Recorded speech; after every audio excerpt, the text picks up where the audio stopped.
Most disturbing film अभी तक की महाराजा है, जो कि 2024 में रिलीज हुई थी इन OTT। बट आप क्या मानेंगे कि एक ऐसी फिल्म भी है जो कि महाराजा के डिस्टर्बिंग रिकॉर्ड को भी तोड़ देती है यार। चित्ता फिल्म की बात करूं जो कि तमिल इंडस्ट्री से निकल के आई है, मैंने देखा, सच में मैं इतना ही डिस्टर्ब हो गया कि रात भर वही चित्ता फिल्म की सीन्स वगैरह सभी दिख रहे थे यार। मतलब इतना डिस्टर्ब कर दिया उस फिल्म ने मुझे कि सारी रात वही चित्ता फिल्म के सीन्स मुझे दिख रहे थे।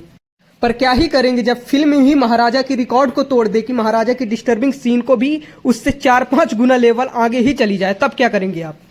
तो आप इस बच्ची को देख रहे हैं, इस बच्ची का नाम है सुंदरी और इसका चाचा इससे इतना प्यार करता है कि शायद ही कोई कर ही नहीं सकता, इसके लिए कुछ भी कर सकता है। लेकिन कहानी में ट्विस्ट, सुंदरी की फ्रेंड पुन्नी के पिता ने इसके चाचा के ऊपर कंप्लेन की है कि मेरी बेटी के साथ इसने सेक्सुअल अब्यूज करने की कोशिश की है और ये केस में फंसे थाना में पड़ी हुई हैं, इनको पिटाई भी खूब पड़ रही है। लेकिन सोचिए, जो चाचा अपनी भतीजी से इतना प्यार करता हो, किसी दूसरी की बेटी के साथ सेक्सुअल अब्यूज कैसे कर सकता है। लेकिन उस लड़की के साथ तो कुछ हुआ है सुंदरी की फ्रेंड के साथ। पर सुनने को यह भी मिल रहा है कि शहर में कुछ बच्चियां गायब हो रही हैं, उनको जलाकर फेंक दिया जा रहा है रेप करके, एंड रेपिस्ट खुलेआम घूम रहा है। तो क्या पुन्नी की फ्रेंड का रेप या पुन्नी को सेक्सुअल अब्यूज उस रेपिस्ट ने किया या किसी और ने, देखना इंटरेस्टिंग होगा।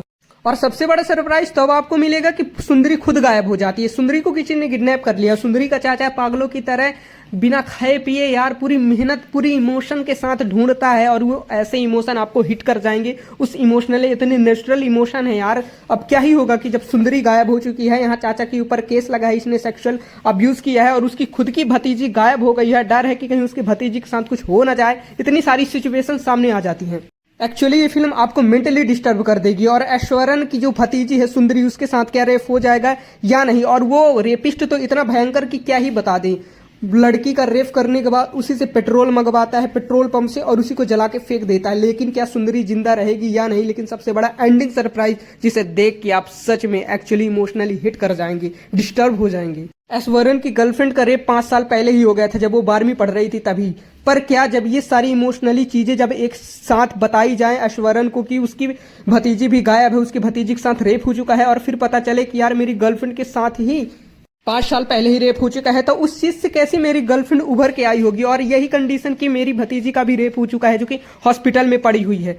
ऐश्वर्यन उस रेपिस्ट को इतने वायलेंस तरीके से मारता है कि आपको देख के सच में दहल जाएंगे। सोचिए, एक चाकू है, खंजर है, उस खंजर में फेविकोल लगा के और कांच के टुकड़े चिपका के, सोचिए किसी के शरीर में जब मारा जाए, वार किया जाए तो कितने ही धार कितना ही दर्द होता होगा। और जितने वायलेंस तरीके से उसके शरीर में वो खंजर वार करता है ना, फाड़ता है, उससे आप जस्टिफाई होंगे। Thank you dears.